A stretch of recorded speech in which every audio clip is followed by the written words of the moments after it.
Իհարկե այս դեպքում մեր տնտեսության կառուցվածքում էլ հիմա առաջիկայում տեղի են ունենալու ֆունդամենտալ փոփոխություններ,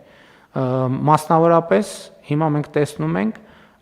գոհունակությամբ պետք է արձանագրենք, որ Հայաստանը քայլ-քայլ շրջափակումը հաղթահարում է, արդեն 2 օր քննարկվում է, որ Ադրբեջանը հայտարարեց դեպի Հայաստան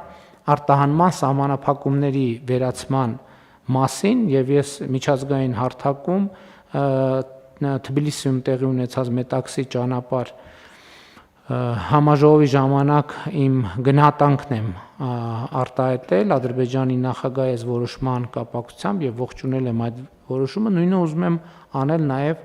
այստեղ, որովհետեւ դա շատ կարեւոր որոշում է եւ դա ցույց է տալիս, որ Վաշինգտոնի հռչակագիրը եւ ձեռքբերված պայմանավորվածությունները դրանք ընդամենը ինչպես փորձ է արվում որոշ տեղերում ներկայացնել, ընդամենը միայն դեկլարացիա չեն, այսինքն դրանք դեկլարացիա են, բայց որը իր հետ բերել է կոնկրետ արդյունքներ։ Ես ձեզ մի նման բան ասեմ, հարգելի գործընկերներ, որովհետեւ տեսեք, երբ որ մեր որևէ գյուղում կրակոցի ձայն է լսվում, հաջորդ օրը ամբողջ սոցիալական ցանցերում բուրըն քննարկվում է, չէ՞, թեման։ Բայց որ մեր գյուղում արդեն որևէ գյուղում երկար ժամանակ կրակոցի ձայն չի լսվում, դա բնականաբար ոչ մեկ չի քննարկվում, ոչ մեկ ամեն օր չի վեր կենում, ասում, վայ, այսօր էլ մեր գյուղում կրակոցի ձայն չլսվեց, այսօր էլ չլսվեց, այսօր էլ չլսվեց, բայց մենք ամեն օր այդ ինֆորմացիան ունենում ենք։ Ամեն օր այդ ինֆորմացիան ունենում ենք։ Եվ սա շատ կարևոր է, այսինքն մենք այս պարամետրերը պետք է տեսնենք, կշռենք, որպեսզի նաև մենք դինամիկան տեսնենք, մենք ուր ենք գնում, մենք շարժվում ենք, թե չենք շարժվում։ Ես երեք ազգային ժողովում էլ ասացի։ Մարդիկ կան խոսում են, ասում են Հայաստանը կործանվում է, էս ալնում, են ալնում։ Այդ մարդիկ ուղղակի չգիտեն Հայաստանը, մարդիկ կան եւ իրոք իմ ասածի մեջ քաղաքական քննադատություն չի այնքան ինչքան իրադրությունը հասկանալու փորձ, որովհետեւ Հայաստանում կան ինստիտուտներ, կազմակերպություններ, քաղաքական փիլիսոփայություն, որը ինքը ապրում է Հայաստանի կործանման բանաձևի մեջ, այսինքն իր հարաբերության ձևը, իր գործունեության ձևը, իր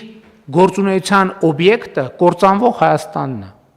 Եթե Հայաստանը չի կործանվում, գործունեության դաշտ չկա։ Հետևաբար գործունեության դաշտ գոնե մի քիչ ապահովելու համար պետք է հիմնավորել, որ Հայաստանը կործանվում է։ Բայց ոնց որ էտել արդեն չի ստացվում եւ երեկվա